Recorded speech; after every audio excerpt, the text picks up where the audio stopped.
नमस्कार मंडळी, cook with सोनालीमध्ये तुमचं सर्वांचं स्वागत आहे। आज मी चमचमीत झणझणीत अशी तर्रीवाद शेवभाजी केली आहे।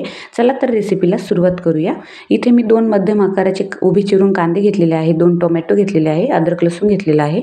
खडे मसाल्यामध्ये मी तेजपत्ता घेतला आहे, दालचिनीचा तुकडा घेतलेला आहे, 2 छोटे कर्णफूल घेतलेला आहे, त्यानंतर 2 लवंगा घेतलेल्या आहे, 2 मिरे घेतलेले आहे।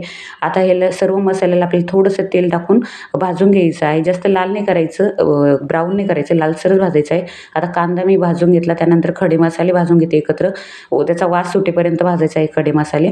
त्यानंतर अद्रक लसूण पण भाजून घेतला त्यातच, आणि टोमॅटोही भाजून घेत आहे त्याच्यामध्ये। आता ही सर्व मसाल्याची मी पेस्ट केली आहे मिक्सरला घालून, पाणी घालून। आता कढईमध्ये मी तेल घातलं आहे, सर्व मसाले परतण्यासाठी घातलेले आहे। आता हे मसाले आपल्याला तेल सुटेपर्यंत परतायचं आहे। हे बघा, मी झाकण ठेवलं होतं, आता याला तेल सुटलेलं आहे।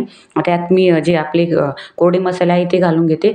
कोरडे मसाल्यामध्ये मी 1.5 चमचा लाल तिखट घातले आहे, 1 चमचा काळा मसाला आणि अर्धा चमचा खानदेशी मसाला घातलेला आहे आणि थोडंसं हळद घातलेली आहे। आता याच्यामध्ये मी गरम पाणी सोडून घेते। तुम्हाला कन्सिस्टन्सी जशी हवी असेल, घट्ट पातळ, तशी करू शकता। चवीनुसार मीठ घालायचं आहे। आता कट आल्यानंतर शेव घातलेली आहे आणि शेवला उकळी आल्यानंतर भाजीला इथे शेवभाजी आपली खाण्यासाठी तयार आहे, चमचमीत झणझणीत अशी। लाईक करा, शेअर करा।